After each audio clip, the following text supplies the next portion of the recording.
एक अनाथ आश्रम में रहने वाला 10 साल का बच्चा अचानक एक दिन एक चिट्ठी लिखता है। मुझे मेरी मम्मी की गंध याद है और वो हाथ भी जिन्होंने उन्हें मारा था।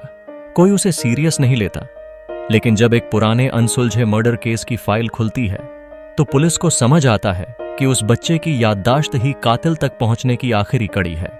उस दिन जब सूरज ढलने के बाद गांव में अंधेरा घेर चुका था और चारों ओर सन्नाटा छा गया था, उसी समय 8 साल का अनाथ बच्चा आदित्य अपनी मां के कमरे में बैठा था।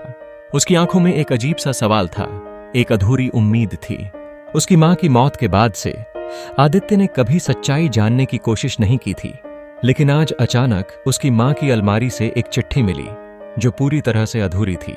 क्या यह चिट्ठी उसके दिल में छुपे सवाल का जवाब दे सकती थी? आदित्य का दिल बहुत नाजुक था और उसने अपनी मां के जाने के बाद कभी किसी से ज्यादा बात नहीं की थी। गांव के लोग उसे देखकर मुंह मोड़ लेते थे क्योंकि वह एक अनाथ था। उसकी मां सविता गांव की सबसे प्यारी महिला थी। वह हमेशा मदद करती, लोगों के दुखों में शामिल होती और बच्चों को पढ़ाती। लेकिन एक दिन अचानक ही वह किसी अजनबी के हाथों मारी गई और आदित्य, जो अपनी मां से बहुत प्यार करता था, अब अकेला था। मां की मौत के बाद पुलिस ने यह कहकर केस बंद कर दिया कि यह एक हत्या नहीं बल्कि एक हादसा था।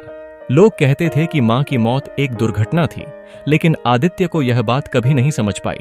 उसके दिल में हमेशा यह सवाल था कि आखिर उसकी मां की मौत क्यों हुई। एक दिन जब वह मां की अलमारी से किताबें और पुरानी चीजें निकाल रहा था, तब उसकी नजर एक छोटी सी चिट्ठी पर पड़ी।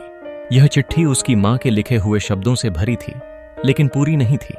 चिट्ठी का पहला वाक्य था, प्रिय आदित्य, अगर तुम यह चिट्ठी पढ़ रहे हो तो इसका मतलब है कि कुछ बहुत बड़ा हुआ है। आदित्य ने पूरी चिट्ठी पढ़ने की कोशिश की, लेकिन वह अधूरी थी। बाकी के शब्द गायब थे। इस अधूरी चिट्ठी ने उसे और भी ज्यादा उलझन में डाल दिया। क्या उसकी मां को किसी खतरनाक चीज का आभास था? और अगर हां, तो वह किससे डरती थी? आदित्य ने निश्चय किया कि वह मां की मौत के पीछे के राज को जानकर रहेगा। उसने यह समझने की कोशिश की कि चिट्ठी में जो संदेश था वह किसका इशारा करता था। वह जानता था कि उसके पास कोई और तरीका नहीं था, क्योंकि पुलिस ने तो इसे एक साधारण हादसा मान लिया था। वह पहले मां के पुराने दोस्तों से मिलने गया। सबसे पहले वह गांव के सबसे पुराने डॉक्टर डॉ शर्मा के पास गया।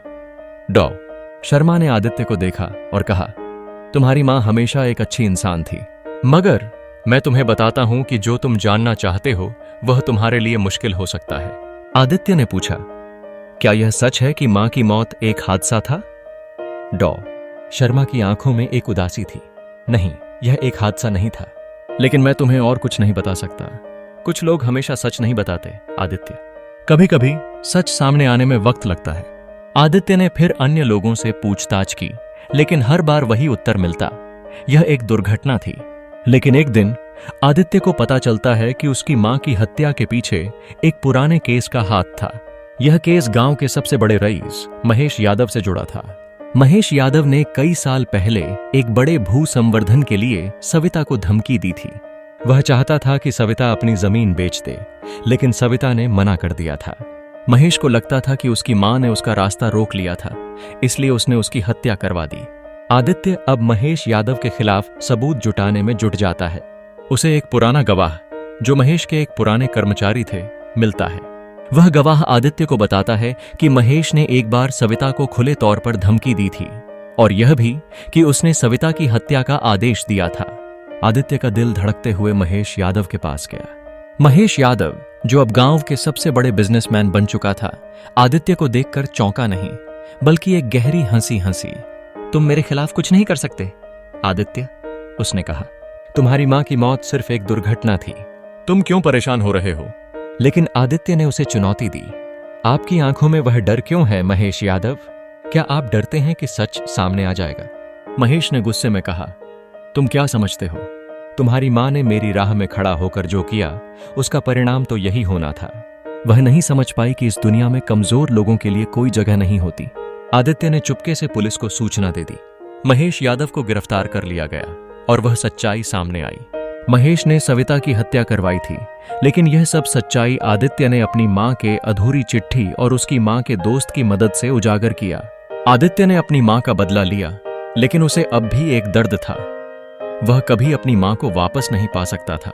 उसने मां के अधूरी चिट्ठी को पढ़कर समझा कि कभी कभी हमें अपने सबसे बड़े डर का सामना करना पड़ता है और वही हमें सच से मिलाता है। आदित्य ने अपना जीवन एक नई दिशा में ढाला। वह अपनी मां के सपनों को पूरा करने के लिए सच्चाई और न्याय की राह पर चला। दरअसल अगर आपको यह कहानी पसंद आई हो तो कृपया इसे अपने दोस्तों के साथ शेयर करें और हमारे चैनल को सब्सक्राइब करना न भूलें। अगली बार एक और रोमांचक और दिल छूने वाली कहानी के साथ हम फिर मिलेंगे। धन्यवाद।